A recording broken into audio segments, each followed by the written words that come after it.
Welcome to Voices of Leadership. I'm Chris Atwell, and in each episode, I sit down with the leaders shaping the future of the manufacturer's rep industry. Real stories, real challenges, real growth. This is where leadership comes to life. Richard, thank you so much for joining me today. Absolutely. Really appreciate it. Yeah, my pleasure, my pleasure. And what I really want to do is pick your brain about your leadership journey and learn about, the growth you've had, the lessons, the mindsets that you practice, so that we can help other leaders in this space learn and step into their leadership at a higher level. Sure. So awesome. So my first question is around your leadership journey, early on in your leadership journey, and how it shaped you. So if you look back, I'm curious what pivotal moment may have occurred in your leadership journey that really shaped who you are today. I don't know if there's one singular thing, but certainly something through the training that you provided me, where the thought or the idea of the rocks, pebbles, and sand, and then everything around setting setting goals, and I don't know, it was overall a number of different things that brought me around to it, but really the shift of anything from as simple as to giving people all the responsibilities, that you could trust them. And that has always been the thing for me, is, can I trust any of the other people in my organization to do some of these things? Because rep organizations, especially when they were maybe 10, 15 years older, it was really very centric to the owner, the principal, and that person did so many different things. Can't operate that way any longer. I have to have the right people around so I can trust and give them the responsibility, elevate some of these people as they start to grow and learn in the organization, so that they can also be a source. One of the big things for me, and you probably know this, is always the communication and the management of our relationship with our manufacturers. And even some of that I've struggled with, giving away some of that responsibility. I've got to let some of my other guys be part of that process. Yeah. So what I'm hearing here is that the moments that have really shaped the leader you are today are those aha moments where you recognize that understanding what the priorities were and allowing others, not just you, to also be part of executing on those priorities have opened up the door to this version of you that you are today. Absolutely. Yeah. Excellent. So it's actually helped me calm down a little bit. Yeah. I'm not quite as stressful. Right. There's always going to be stress in the business, but that has really helped me during this time, as I've given a little bit more responsibility to some of the guys, again, especially when interacting with the manufacturers and some of the day-to-day stuff, where we just organize some of our meeting schedules and manufacturer trips into the territory and things of that nature. Yeah. Many leaders have experienced, or it's inevitable, there's going to be tough moments that we need to face. And I'm wondering, what would be like the biggest, toughest moment that you've ever had to face in your journey so far, and what did you do to overcome it?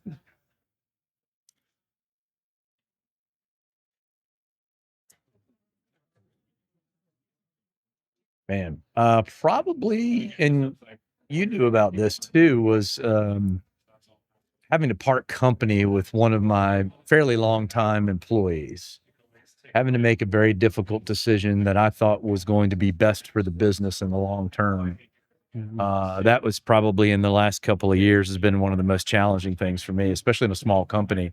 It can be, it's impactful. It's impactful to not only me and managing the business, but also for the rest of the people in the company, because we are a small group. You become very tight. Yeah. So that upsets the dynamic. And then it takes a little while. And then, changing things with the way that we interact with certain manufacturers that person might have been involved with. That was probably, in my recent history, has been the most challenging thing for me. Yeah. And what have you done to overcome that? Just really buckling down and getting into the nitty gritty of what was working and what was not working in that Mm. person's territory and their interaction with certain customers and so on, and reinserting myself into it for a little while as I then brought somebody else into it. And it's actually turned out to be that particular territory is actually turned around. Wow. And is actually our best territory now. And this was a younger salesperson who was kind of off to the side, who is now, he and I working together. I'm not saying it's all me, but he and I are just working together and spending a lot of time with one another. His confidence level has raised. You can see it in all his interactions with our customers, and I've put him out in front with our manufacturers, and that's my best performing territory now. What a great example. I mean, so many people can likely relate, right? You've got a long-standing employee that's been part of the organization for so long. You have high hopes that they're going to contribute at a deeper level.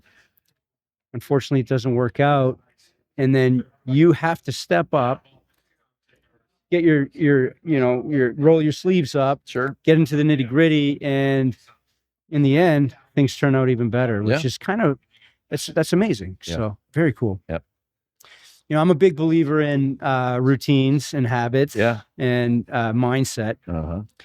What is your approach? What are the most important habits and routines that you need to take care of on a daily basis that allow you to show up as the leader that you want to be? From the business perspective, personal perspective, or all the above? The ones that are going to impact the way you show up. Yeah. Yeah. Yeah. Well, I've changed some routines personally that has helped certainly with my mindset, and it has to clear my mind. You and I've talked about things like exercise routines, diets, and so on and so forth. So I think that's always a work in progress for somebody that's busy. Just carving out some mindful times during the day, especially before the barrage of emails and phone calls and things of that nature, and even sitting down with a paper and pen is something as simple as that. And all right, what were the priorities last week? I can remember those. What should be did we solve the issues, whatever they were? What are the priorities this week, next week, and so on? And just having those times where we're less distracted, again, from the phone calls and emails and anything like that. So, one thing that I did learn from you was turn off the notifications on your phone and that kind of thing. And carving out, again, say on a Monday, a good hour and a half where you have nothing to do but focus on yourself and focus on what you need to get done for the business in that week and so on. Yeah. Intentional time to move the body, get exercise in, take care of yourself, and then, scheduled time to really get focused on what your priorities are for the next little while. Yep. Amazing. Great. You're second generation owner, right? Yes. Yeah. And I want you to picture yourself early on in your journey. Okay. Richard's being promoted and he's stepping into his leadership. All right.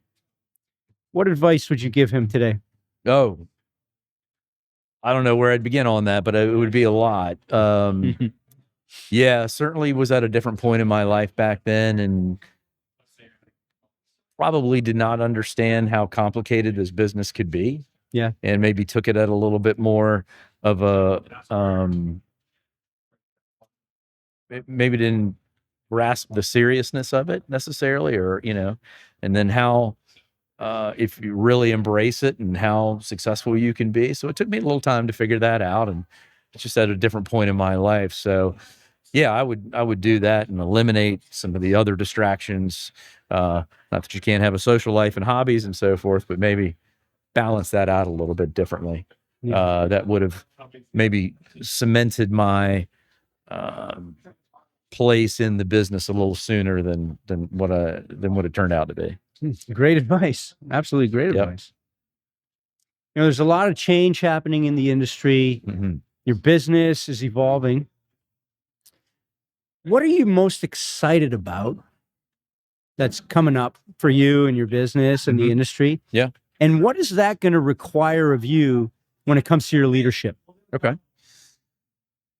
Well, you and I've talked many times about CRM and data and focusing more on data and managing the business more with data. I'm excited about that. I'm excited about as we bring on new employees, which I have a new one now, and then I'm looking to bring on another one in the Carolinas. I'm excited about onboarding them. I'm excited about new direction that we're taking with more commercial products and more controls, something much more specific.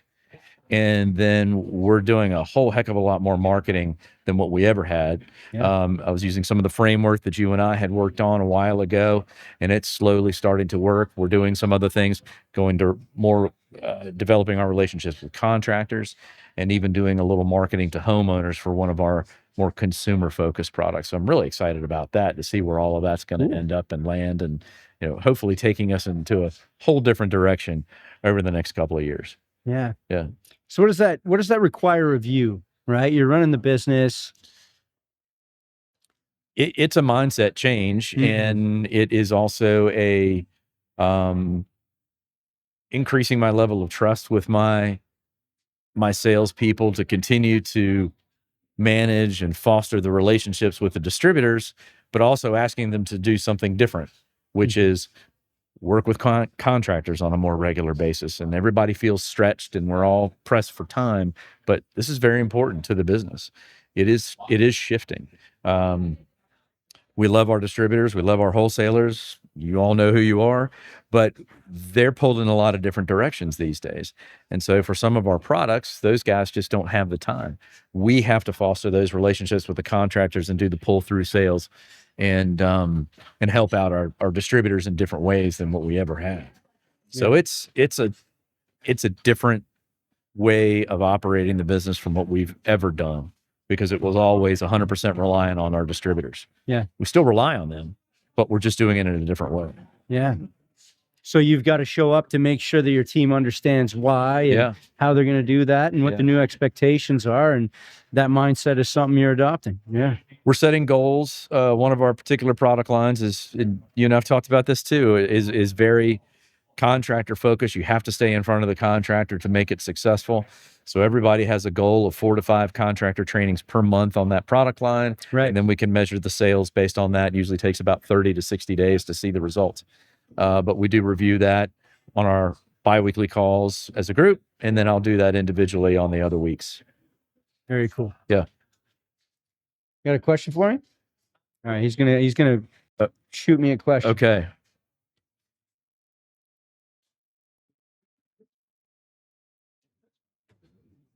Let